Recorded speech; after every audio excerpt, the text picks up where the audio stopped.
제가 지금까지 다뤘던 터틀비치 컨트롤러 중에서 가장 좋았습니다. 안녕하세요, 디몽크입니다. 바로 본론으로 들어가겠습니다. 이번 영상의 주인공은 터틀비치의 새로운 유무선 컨트롤러입니다. 아주 강력하고 아주 재미있는 제품이죠. 터틀비치 빅트릭스 프로 BFG 리로디드 와이어리스 컨트롤러입니다. 이게 플레이스테이션 버전도 있는데 지금 제가 보유하고 있지는 않고요. 제품의 특징을 한 두 가지 정도로 보고 있는데, 제가 보기엔 내 입맛대로, 내 마음대로 바꿀 수 있는 모듈 디자인이라는 거, 그리고 오디오 빌트인 구성, 이 두 가지가 핵심이라고 보고 있습니다. 근데 제가 얼마 전에 플레이스테이션 5 프로 구매했는데, 리로디드, 게이밍 기어니까 재장전 정도로 해석하면 될 것 같습니다. 아니, 장전이면 장전이지 왜 재장전이냐, 이것 때문이에요. 똑같이 생겼지만 이 친구가 신형입니다. 리로디드 그냥 기본 모델, 2023년 출시됐던 빅트릭스 프로 BFG의 개선 모델입니다. 그러니까 이것도 히스토리가 있어요. 본래 빅트릭스는 PDP라는 제조사가 2017년 런칭한 하이엔드 게이밍 기어 시리즈예요. 이름부터 빅토리스럽죠. 아케이드 스틱도 내놨었습니다. 그런데 2024년 터틀비치가 PDP를 인수하게 되면서 자연스럽게 빅트릭스는 터틀비치 것이 됐습니다. 아, 부러워요. 저도 가끔 다른 유튜브 채널을 인수하고 싶다는 생각을 종종 하거든요. 돈이 없어요, 근데. 빅트릭스 프로 BFG. BFG는 뭘 의미할까요? 사실 저도 정확한 답은 찾지 못했어요. 그런데 게임 둠 시리즈에 등장하는 아주 크고 강력한 무기 이름이 BFG예요. 둠 시리즈에 등장하는, 그에 대한 오마주일 수도 있고, 그리고 해외 홈페이지 같은 경우에는 빌트 포 게이밍이라고 해서 이제 명시되어 있는데, 뭐 그런 뜻일 수도 있죠. 해석하기 나름이라고 봅니다.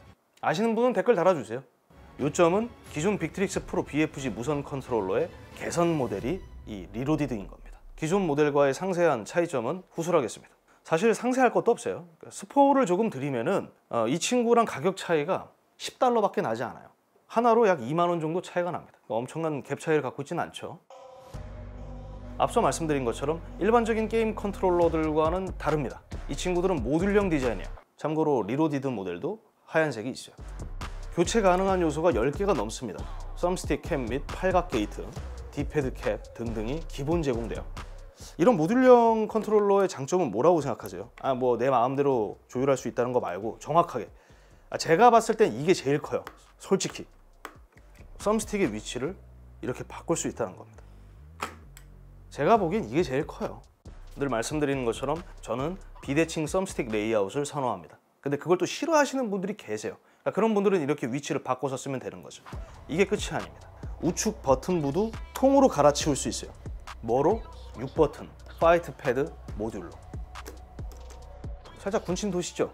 파이트 패드라고 하니까. 여러분들 싸우는 거 좋아하시잖아. 오래전 세가의 메가드라이브 컨트롤러처럼 바꿀 수 있습니다. 옛날 컨트롤러들은 이제 판게아였죠. 다 오밀조밀 모여 있었는데, 이제는 3D 카메라 조정을 위해서 썸스틱이 하나씩 추가되고 버튼들이 여기저기 흩어졌습니다. 그래서 이제는 이런 형태의 컨트롤러를 쉽게 찾을 수 없게 됐죠. 이런 버튼 구성은 어떤 장르의 게임에 좋을까요? 대전격투 게임에 즐기기 좋습니다. 혹은 카메라를 움직일 필요 없는 그런 고정적인 인디 게임을 할 때도 나쁘지 않을 수 있죠. 이렇게 써먹을 수 있겠죠. 약손, 중손, 강손, 약발, 중발, 강발. 요즘에는 대전격투 게임들이 사실 많이 캐주얼해졌고 이 커맨드 입력이 조금 간소화되면서 옛날만큼 좀 복잡하지는 않다고 저는 생각하거든요. 근데 클래식 모드가 있잖아요. 그런 것들을 생각하면은 이게 또 나쁘지 않은 옵션일 수 있어요. 일반 컨트롤러로 아케이드 스틱 같은 느낌을 좀 주는 거니까. 그리고 일반 버튼들과는 달리 이 파이트 패드 모듈에 들어간 버튼들은 카일 마이크로 스위치가 적용됐습니다. 키감 자체가 달라요. 일반 컨트롤러. 우리 이거 너무 흔하잖아. 그잖아요. 잘 들어보세요. 우리 마우스 사이드 버튼 정도의 느낌을 주는 거죠. 일반 버튼 대비 더 얕고 일관적인 입력을 보장합니다. 그래서 이런 스위치를 쓰는 거예요. 내구성 부분에서도 더 좋고요. 다만 이 딸깍거리는 키 소음과 흔들리는 버튼 캡은 일부 사용자들에게 살짝 이질감을 줄 수도 있습니다. 어쨌든 이렇게 컨트롤러의 외형을 사용자 임의대로 수정하고 게임을 즐길 수 있다는 거, 이게 핵심이에요. 터틀비치가 이런 거 되게 좋아해요. 얼마 전에 내놨던 이제 피벗이라는 컨트롤러도 그렇고, 디스플레이가 달려 있었던 스텔스 울트라라는 제품도 그렇고, 제법 기칸 제품들을 계속 내놓고 있어요, 터틀비치가. 그리고 터틀비치가 애정하는 오디오 기능 포함됐습니다. 여기 3.5mm 보이죠? 오디오 포트. 돌비 애트모스 평생 구독이 적용됐어요. 유선 이어폰 및 헤드폰을 연결해서 3D 오디오를 바로 사용할 수 있죠. EQ 프리셋은 퓨어 오디오, 베이스, 트래블 부스트 세 가지입니다. 컨트롤러를 활용해서 즉각적으로 프리셋을 바꿀 수 있어요. 기본 프리셋이 마음에 들지 않는다면 돌비 애트모스 앱을 켜서 본인이 직접 튜닝을 해야죠. 마이크도 동시에 제어할 수 있고요. 게임 채팅 믹싱도 대응합니다. 터틀비치가 이렇게 빌트인 오디오를 고집하는 이유 역시 편의성 때문입니다. 별도 소프트웨어 필요 없이 바로 3D 공간 음향 기술을 활용할 수 있다는 거. 컨트롤러를 한 장소에서만 쓰는 게 아니라 막 여러 곳에서 사용하시려고 하는 분들도 계실 거 아니에요. 그런 분들에게는 이게 또 어필 포인트가 될 수 있죠. 2019년도에 제가 타사 모듈형 컨트롤러를 구매한 적이 있거든요. 지금은 단종됐고요. 어쨌든 조금 쓰다가 말았습니다. 일단은 그거는 제 손에 너무 컸어요. 빅트릭스는 그에 비하면 훨씬 작습니다. 저는 손이 작고 두꺼운 편이기 때문에 조금이라도 크면 실사용에 크게 불편함을 느끼는 편이에요. 마우스랑 똑같아요. 뭐 아무리 좋은 기능 들어가고 뭐 제 손에 안 맞으면 못 쓰겠더라고. 제가 가장 선호하는 크기의 컨트롤러는 현재의 엑스박스 컨트롤러예요. 이것과 비교해서 얼마나 차이가 있는가, 제게는 그게 중요한 거예요. 그러니까 엑박 컨트롤러하고 비교하면 소폭 더 큰 편이에요, 빅트릭스가. 그러니까 눈대중으로 보면 그렇게 큰 차이는 없어 보이는데 그립부 쪽이 확실히 더 두껍게 느껴집니다. 그러니까 조금 더 커요.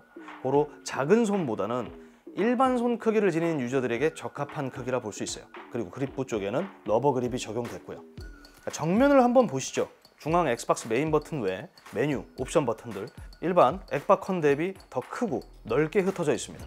엄지손가락이 짧은 유저들에게는 이게 적응의 시간이 필요해요. 그리고 중앙 하단에 LED와 함께하는 펑션 버튼이 배치됐어요. 키보드 펑션 키와 같습니다. 이거 좀 중요해요. 여러 곳에서 쓰이거든요.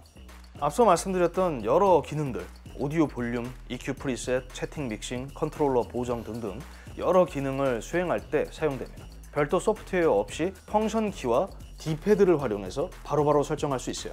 다만 이러한 작동 표현이 이 작은 LED로만 보여지기 때문에 가시성은 조금 떨어진다고 볼 수 있죠. 범퍼 버튼은 얕고 쫄깃한 키감을 갖고 있어요. 트리거 버튼은 적당한 깊이감을 갖고 있어요. 그리고 임펄스 트리거 부에도 럼블 모터가 내장됐습니다. 그래서 진동 모터가 총 4개인 거죠. 엑박 컨트롤러처럼. 그러니까 진동 3개는 다 따로따로 제어할 수 있고요. 기본 4세대 엑스박스 컨트롤러보다는 이 진동의 품질 자체는 더 고급스러운 느낌이 있습니다. 그런데 이 트리거에도 흥미로운 요소가 더해졌죠. 최대 5단계 물리적 스톱을 대응하는 클러치 트리거, 후면 클러치 슬라이더를 활용해서 사용자가 원하는 수준의 깊이까지 트리거가 눌릴 수 있도록 트리거 레벨을 설정할 수 있습니다. 최대 5단계 리셋, 길게 당긴 다음에 내가 원하는 딱 각까지 조절하고 클러치를 놓는 거예요. 그럼 그 깊이까지만 들어가는 거죠. 어쨌든 트리거 반응 속도를 좀 높이고 싶다면은 최대한 얕게 이 트리거를 설정하는 게 좋겠죠. 게임을 하다가 보면은 좀 격하게 이 리액션이 따라오는 그런 유저분들 계시잖아요. 오! 이렇게 되면 리셋이 되는 거예요. 보통 여기까지 손가락이 가지는 않는데 격하게 몰입하다 보면은 이렇게 탁 건들 수 있다는 거죠. 그러니까 이런 거는 별도 잠금 스위치 그런 요소가 있었다면은 더 좋았을 것 같아요. 그리고 제품 후면에는 4개의 패들, 그러니까 백 버튼이 있습니다. 이제는 뭐 그렇게 특별한 기능은 아니죠, 백 버튼. 어쨌든 제가 다뤘던 이전 터틀비치, 그러니까 리콘 컨트롤러 대비 버튼 표면 질감이 상당히 고르게 설계됐기 때문에 촉감 자체는 상당히 좋은 편이에요. 그리고 버튼 하나가 또 있죠. 프로파일 버튼입니다. 앞서 언급한 펑션 버튼과 함께 토너먼트 기능을 활성화할 수 있어요. 그렇게 되면 엑스박스 버튼을 포함해서 백 버튼까지 모두 잠깁니다. 건드려도 반응하지 않아요. 일부 게이밍 키보드들에게서도 볼 수 있는 옵션이죠. 무선 연결에 있어서 뭐 지연 시간에 대한 그런 문제는 저는 느끼지 못했어요. 엑스박스 오리지널 컨트롤러와 비교하면 큰 차이를 느끼지 못했고요. 그리고 이 친구도 블루투스 기능을 갖고 있어요. 그러니까 블루투스로 다른 모바일 장치와 연결할 수 있는데 저는 그렇게 권장하지는 않습니다. 엑스박스 버튼하고 메뉴 버튼을 눌러갖고 진입할 수 있는데 블루투스로 연결하면 지연 시간이 느껴지기 때문에 체감될 정도로, 그래서 사용하지 않습니다. 근데 이 친구는 이렇게 동글도 주잖아요. 얘는 동글을 따로 사야 되지만 얘는 주잖아요. 있는데 그럼 써야지. 그럼에도 지연 시간에 대해서 좀 나는 이거 좀 답답한데? 이러실 분이 뭐 몇 분이나 계실지는 모르겠지만 그런 분들, 그런 민감한 분들이라면 어쩔 수 없어요. 유선으로 연결하셔야죠. 그리고 한 번 충전으로 최대 20시간을 사용할 수 있고요. 아주 길다고 볼 수는 없는데 좀 적당한 수준인 거죠. 제가 아주 중요한 부분을 이 순간을 위해서 말씀드리지 않았습니다. 처음에 말씀드렸던 거. 리로디드와 기본 모델과의 차이점. 겉보기에 너무 똑같아요. 다른 게 없어. 기능도 다름없어요. 똑같아요. 그럼 도대체 이건 뭐가 달라진 걸까요? 이 둘은. 아, 눈치 빠르시네. 썸스틱 트리거에 홀 이펙트 센서가 적용됐습니다. 이 차이가 끝이에요. 이게 뭐 자세한 설명이 필요할까 싶은데 짧게 요약하면 이전 대비 이 썸스틱 내구성 부분에서 크게 강화된 겁니다. 트리거는 근데 이전에도 뭐 큰 문제를 경험해 본 적이 없어서 전 잘 모르겠고, 썸스틱 같은 경우에는 흔히 말하는 쏠림 현상, 스택 드리프트에 대한 문제를 해결한 거죠. 그리고 제품 무게도 달라요. 리로디드가 약 9g 더 무겁습니다. 제가 직접 측정했을 때 이전 빅트릭스 모델이 약 290g, 리로디드 모델이 약 299g이었습니다. 무겁다고 느끼실 수 있는데 엑스박스 엘리트 컨트롤러가 뒤에 패드를 빼고 약 331g입니다. 기본 엑스박스 컨트롤러가 약 287g입니다. 그러니까 따지고 들면 빅트릭스와 큰 차이 없어요. 그러니까 기능이 이렇게 많음에도 불구하고 무게가 크게 나가지 않는 이유, 왜일까요? 쇳덩어리가 그만큼 적기 때문입니다. 마그네틱 방식이 아니에요. 이게 플라스틱입니다. 이거. 가격은 고작 $10 차이. 국내 출시 가격은 각각 28만 9천 원, 30만 9천 원입니다. 환율을 생각하셔야 돼요. 두 모델 간 가격 갭 차이는 크지 않아요. 오히려 그냥 제품 가격에 놀라신 분들이 계실 수 있는데 뭐 그럴 수 있어요. 앞서 말씀드린 뭐 타사 모듈 컨트롤러도 그렇고 제가 모듈형 제품들을 종종 구매해 왔어요. 참고로 저는 카메라 배터리 충전기도 모듈형이에요. 자, 저는 이게 카메라 배터리 충전기입니다. 이렇게 모듈 디자인의 제품들은 내가 원하는 대로 즉석으로 이렇게 짜맞추는 편리함, 즐거움을 갖는 대신 아쉬운 점이 한두 개 따라오는데요. 그중 하나가 높은 가격입니다. 일반적인 제품들보다 가격대가 좀 높아요. 어쨌든 이렇게 모듈 디자인을 취한 게임 컨트롤러 세상에 몇 없습니다. 그 중 하나가 이 빅트릭스인 거예요. 그런데 이런 분들도 계실 것 같아요. 아, 나 작년에 샀는데, 재작년에 샀는데. 너무 불쾌하실 필요는 없어요. 고장이 났다 해도 너무 걱정하실 필요 없죠. 이건 모듈 디자인이잖아요. 터틀비치가 이 홀 이펙트 모듈 패키지를 판매하고 있어요. $40. 국내 정식 출시는 안 됐습니다. 그게 좀 아쉬운데 반응이 좋으면 국내에 들어오겠죠. 잘 되길 바랍니다. 오랜 시간은 아니지만 제품을 사용하면서 아쉽게 느꼈던 부분은 딱 하나 있어요. 빅트릭스 컨트롤 허브. 제품을 컴퓨터와 연결한 상태로 모듈을 갈아 끼우면 그에 따라 소프트웨어 안에 있는 컨트롤러 이미지도 바뀝니다. 썸스틱 위치를 바꾸면 소프트웨어 대시보드에 있는 제품 이미지도 바뀐다는 거예요. 재밌죠? 그리고 일반적인 컨트롤러들이 그렇듯 대부분의 버튼 매핑은 물론 썸스틱, 트리거, 페이스 버튼들의 간단한 진단 기능 역시 포함하고 있습니다. 아까 말씀드린 것처럼 4개의 럼블 모터, 진동세기 역시 제어할 수 있고요. 자, 다 되는 건데 왜 아쉽다고 말할까요, 제가? 여러분들 엑스박스 컨트롤러 이 공식 MS 소프트웨어 써보신 적 있으세요? 어떠셨어요? 느리고 답답했잖아요. 그 느낌을 빅트릭스 컨트롤 허브가 거의 똑같이 갖고 있어요. 쾌적함과는 거리가 있습니다. 소프트웨어가 무겁다는 느낌을 많이 받았어요. 그리고 우리말을 지원하지 않습니다. 이 현지가 중요하다고 저는 생각합니다. 그래서 터틀비치 측이 좀 깊이 제고해 줬으면 좋겠어요. 저는 게임할 때 어지간해선 키말을 잘 안 써요. 리그 오브 레전드, 문명, 풋볼 매니저 이런 시뮬레이션 장르를 즐길 때 제외하면 FPS도 다 컨트롤러로 즐깁니다. 그런 제가 해당 제품을 더 짧게 한번 요약해 보겠습니다. 제가 지금까지 다뤘던 터틀비치 컨트롤러 중에서 가장 좋았습니다. 일반적인 손 크기를 지닌 맥시멀리스트 유저들, 기능이 많으니까, 그리고 대전격 2 게임을 누구보다 사랑한다면 저는 눈여겨봐야 할 게임 컨트롤러라고 봅니다.